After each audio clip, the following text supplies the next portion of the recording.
আমি আর আপু প্রতিদিন রাতে এক রুমে থাকতাম। কিন্তু মাঝে মধ্যে প্রায় প্রায় লক্ষ্য করতাম আপু গভীর রাতে ঘুম থেকে উঠে অন্ধকারে কোথায় যেন চলে যেত। আবার 2 থেকে 3 ঘন্টা পর সেখান থেকে এসে চুপি চুপি করে আমার পাশে শুয়ে পড়ত।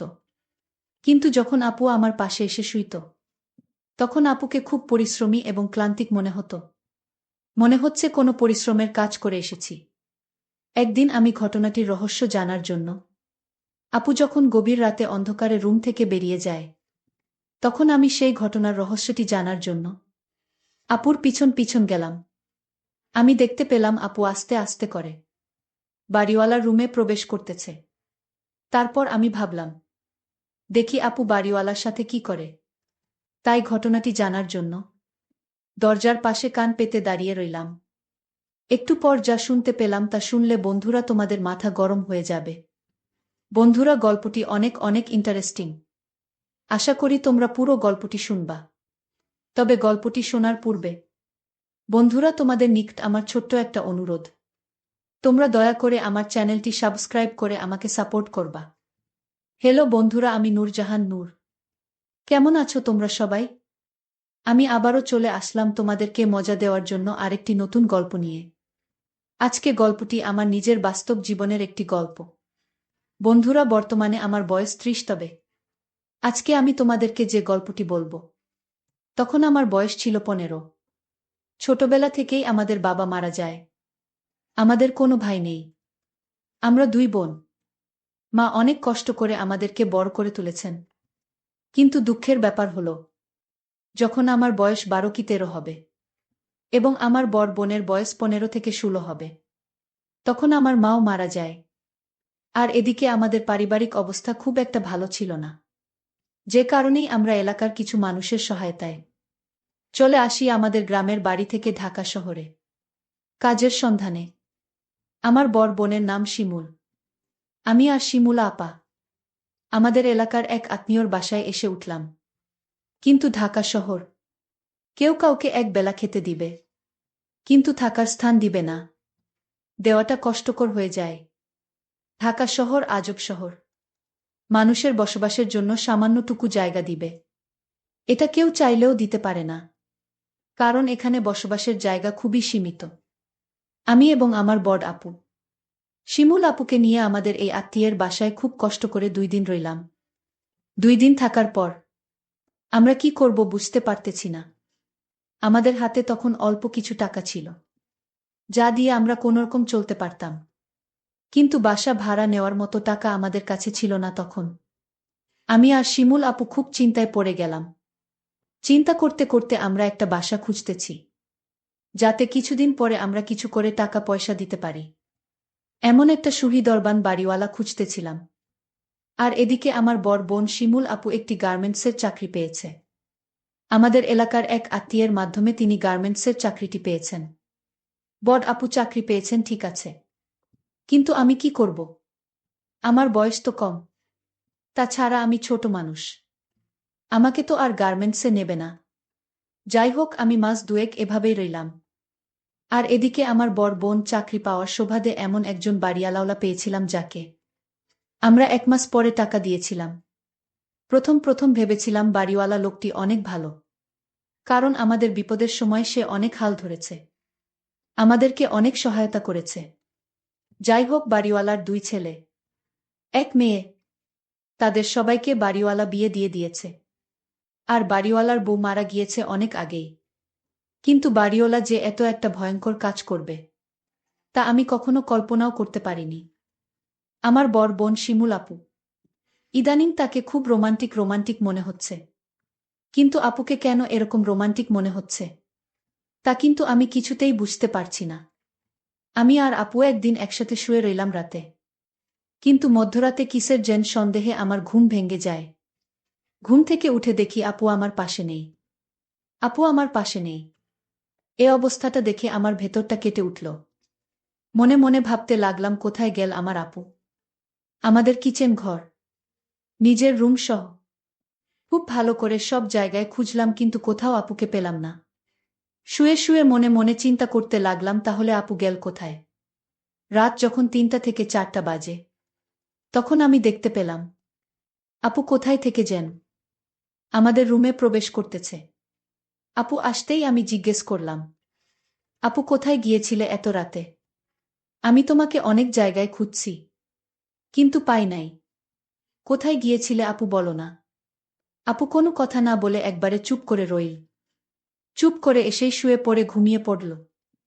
আর এদিকে আমি মনে মনে চিন্তা করতে লাগলাম, আমার আপু তো এমন ছিল না। হঠাৎ করে আপুর কি হয়ে গেল? আমার আপু দেখতে অনেক সুন্দরী, অনেক সুশ্রী। আমার আপু অনেক স্মার্টও বটে। পরের দিন সকালে উঠে আপু একবারে রেডি হয়ে আবার গার্মেন্টসে কাজের উদ্দেশ্যে চলে গেল। আর আমার বয়স কম হওয়ায় আমি তো আর গার্মেন্টসে চাকরিতে ঢুকতে পারতেছি না।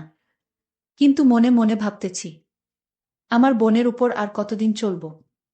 আমারও একটা কিছু করতে হবে। তাই আমি একটা চাকরি খুঁজতে শুরু করি। খুঁজতে খুঁজতে আমিও একটা চাকরি পেয়ে যাই, একটি কারখানার প্যাকেজিংয়ের কাজ। যাই হোক, এভাবেই চলতেছিল আমাদের জীবন। কিন্তু আমাদের সবকিছুই স্বাভাবিক ছিল, সবকিছুই ঠিক ছিল। কিন্তু একটি জিনিস এই আমার বিবেককে বারবার বাধা দিতে শুরু করল। আর তা হল, আমরা যে রুমে থাকতাম, সেই রুমটাতে আমি আর আমার আপু একসাথে থাকতাম। কিন্তু রাত যখন গভীর হতো, তখন আমি ঘুম থেকে উঠে দেখতাম প্রায় প্রায় আপু আমার সাথে আমাদের বিচারের নেই। মনটা তখন খুব খারাপ হয়ে যেত। এ ব্যাপারে আপুকে জিজ্ঞেস করলে আপু কোনো কিছু বলতো না। ব্যাপারটা আমার কাছে খুব রহস্যজনক মনে হলো। যেখানে আমার নিজের আপন বড় বোন রাতের অন্ধকারে কোথায় যায়, আমি ঘুম থেকে উঠেই দেখি আমার পাশে নেই। একদিন আমি ভাবলাম, আপু কোথায় যায়, কি করে? এই রহস্যটা আমাকে জানতেই হবে। আমি একদিন ভাবলাম যে আজকে সারারাত ঘুমাবো না, কিন্তু ঘুমের ভান ধরে পড়ে রইব। দেখব আমার বড় আপু কোথায় যায়।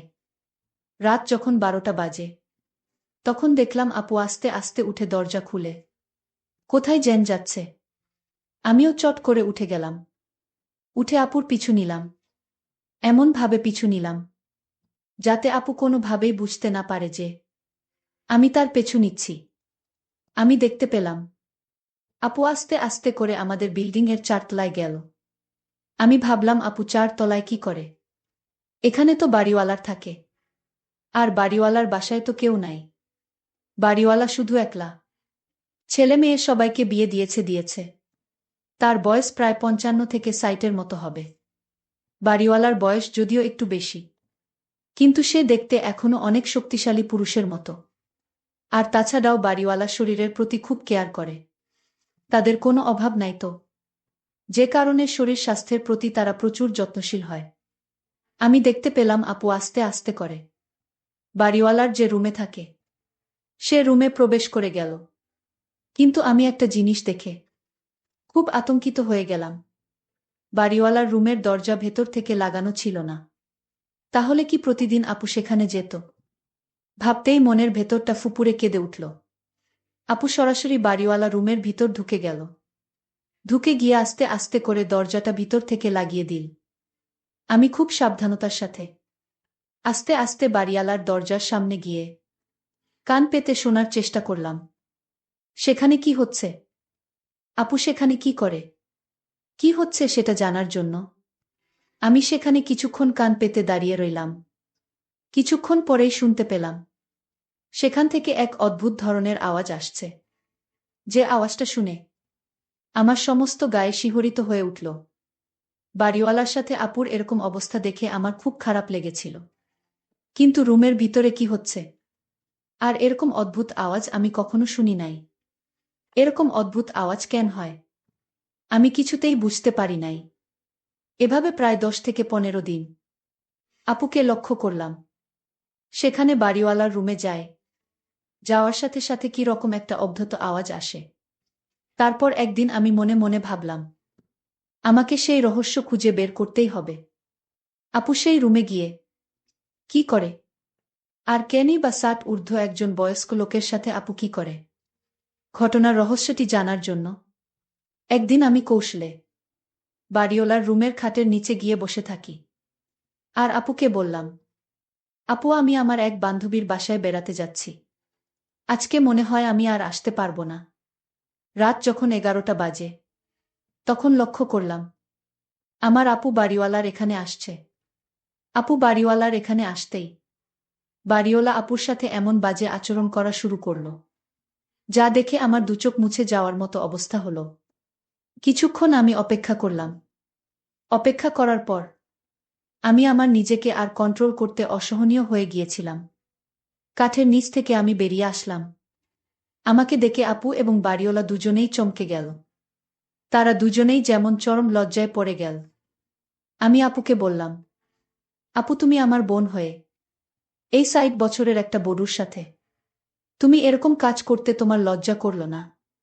বাড়িওয়ালা এবং আপু দুজনেই আমার সামনে মাথা নিচু করে রইল।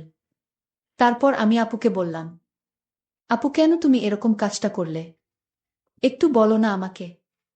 দুনিয়াতে কি তোমার ছেলে মানুষের অভাব ছিল, তাই বলে তুমি একটা ৬০ বছরের বুড়োর সাথে? ছি আপু। আপু কিছুক্ষণ নীরব থেকে আমার প্রশ্নের উত্তর দিতে শুরু করল। আপু আমাকে বলল, বোন নূরজাহান, আমরা যখন খুব অভাবে পড়ে এই শহরে এসেছিলাম, তুই তো তখন খুব ছোট। তখন এই লোকটা আমাকে অনেক হেল্প করেছে, যার প্রতিদান দেওয়ার জন্য আমি প্রতিদিন তার এখানে আসতাম। কিন্তু আস্তে আস্তে কখন যে কোনো সময় আমি তার প্রেমে পড়ে যাই। আমি তাকে ভালোবেসে ফেলি, তা নিজেও বলতে পারি না। এক পর্যায়ে আমরা বিয়ে করে নেই। বোন, আমরা এখন স্বামী স্ত্রী। কিন্তু এই সমাজকে বুঝতে দেই না। আমার বর বোন শিমুল আপুর কাছ থেকে এরকম ধরনের কথা শুনে আমার কিছুটা খারাপ লেগেছিল। তারপর ভাবলাম, যেহেতু আমার বর বোন তাকে বিয়ে করে নিয়েছে, তাতে তো কোনো সমস্যা নেই। আমি আমার বর বোনকে বললাম, তাহলে লুকিয়ে কেন? তোমরা স্বামী স্ত্রী তা প্রকাশ করো। তোমার স্বামীর বয়স বেশি হয়েছে, তাতে কি হয়েছে? যেহেতু তুমি বিয়ে করেই ফেলেছ, তাহলে এটা প্রকাশ করতে অসুবিধাটা কোথায়? তারপর এক পর্যায়ে আমার বোন এবং বাড়িওয়ালা আমার বোনকে স্বীকৃতি দিয়ে সমাজের কাছে এটা প্রকাশ করল। কিন্তু বাড়িওয়ালার স্বভাব চরিত্র খুব একটা ভালো ছিল না। সে আমার দিকে মাঝে মধ্যে কেমন করে জেনে তাকিয়ে থাকত। আর সবচেয়ে বড় কথা হলো, যখন আমার আপু তাদের বিয়ের কথা প্রকাশ করে, তখন থেকে আমি আপুদের বাসায় থাকি। আর আমার দুলাভাই আমার দিকে প্রায় আর জেগে থাকত। আমাকে লুকিয়ে লুকিয়ে দেখার চেষ্টা করত। আপুর বিয়ে হওয়ার পর আপু গার্মেন্টসের চাকরি করে না। গার্মেন্টসের চাকরি টোটাল ছেড়ে দিয়েছে। আমাকে কোনো কিছু করতে দেয় না। দুলাভাই আমাদের ফ্যামিলির সমস্ত খরচ বহন করে। একদিন যখন আমি ঘুমিয়ে রইলাম, গভীর রাতের লক্ষ্য করলাম কেউ আমার সাথে খারাপ কিছু করার চেষ্টা করছে। প্রথমত আমি ভাবছিলাম সেটা আমি স্বপ্ন দেখছি, কিন্তু যখন বিষয়টি আরও জটিল হতে শুরু করল, তখন আমার ঘুম ভেঙে গেল। আমি অনেক জোরাজুরি করার চেষ্টা করছি ছোটার জন্য, কিন্তু কোনোভাবেই ছুটতে পারছিলাম না। মনে হচ্ছিল যেন আমার উপর ক্ষুধার্ত বাঘের মতো আক্রমণ করেছিল। শেষ পর্যন্ত অনেক পরিশ্রম করে আমি তার কাছ থেকে নিজেকে ছাড়িয়ে নিয়ে আমার রুমের বাতিটি অন করতে দেখলাম। সে তো আর কেউ নয়, সে আমার বর বোনের স্বামী, অর্থাৎ আমার দুলাভাই। ৬০ বছরের ঊর্ধ্বে একটা লোকের যে এত পাওয়ার, এত শক্তি, তা যদি তার সাথে আমি ঘনিষ্ঠ না হতাম, তাহলে কখনো কল্পনাই করতে পারতাম না। অবশেষে আমার দুলাভাই আমার উপর যে অন্যায়, অত্যাচার আর জুলুম করেছিল, প্রথমত ভেবেছিলাম সেটা আমার কিছু হবে না। কিন্তু ২ থেকে ২.৫ মাস পর আমি অনুভব করতে পারলাম যে আমি সন্তান সম্ভাবা। বিষয়টি যখন আমি জানতে পারি, তখন আমার খুব খারাপ লেগেছিল। আমি কি করব কিছু খুঁজে পাচ্ছিলাম না। তারপর আপুর কাছে বিষয়টি পরিষ্কার করে খুলে বলি। আপু দুলাভাইকে অনেক বকাবকি করে। অনেক তিরস্কার করার পরে আপু নিজেই সিদ্ধান্ত নিল যে দুলাভাইয়ের সাথে আমাকে বিয়ে দিবে। আর তা না হলে এ সন্তানের কি হবে? এ সন্তানের এমন এক পর্যায়ে গেল যেখানে যদি সন্তানটাকে আমি নষ্ট করে ফেলি, তাহলে আমার জীবনের হুমকি হয়ে দাঁড়াবে। ডাক্তারের কাছে পরামর্শ নিলে ডাক্তার বলল, এটা নষ্ট করার কোনোভাবে উচিত না। তারপর আপু নিজের থেকেই আমার আর দুলাভাইকে বিয়ে দিয়ে দিল। হয়ে গেলাম বইনে বইনে সতীন। বন্ধুরা, এখন আমি আর আমার বোন মিলে খুব ভালোই আছি। বন্ধুরা, যদিও আমার দুলাভাই প্লাস জামাই একটু বয়স বেশি, তারপরেও আমাদেরকে তিনি খুব সুখেই রাখেন। বন্ধুরা, তোমরা সকলেই আমার জন্য দোয়া করবে। পরিশেষে আমি তোমাদেরকে বলবো বন্ধুরা, এই পৃথিবীতে হাজার হাজার কোটি কোটি লোক আছে। তাদের মধ্যে কোনটা মুখ আর কোনটা মুখোশ তা চিনা খুবই কঠিন। আর এমন কিছু ঘটনা এই পৃথিবীতে ঘটে যা সাধারণত স্বাভাবিক কোনো মানুষ মেনে নিতেই খুবই কষ্ট হয়। আর আমার ক্ষেত্রেও তাই হয়েছিল। তারপরেও ভাগ্যের পরিহাসে মেনে নিতে বাধ্য হয়েছিলাম। বন্ধুরা, আজকে এই পর্যন্তই। আবারও আসবো তোমাদের মধ্যে নতুন কোনো ভিডিও নিয়ে। ভিডিওটি যদি তোমাদের ভালো লাগে তাহলে একটি লাইক দাও। প্রতিদিন আমি তোমাদেরকে একটা করে নতুন গল্প উপহার দিব। তাই তোমাদেরকে অনুরোধ করে বলছি, তোমরা যদি এই রকম ধরনের ইন্টারেস্টিং গল্প পেতে চাও তাহলে দয়া করে আমার চ্যানেলটি সাবস্ক্রাইব করো। পরিশেষে তোমাদের সকলের সুস্বাস্থ্য কামনা করি।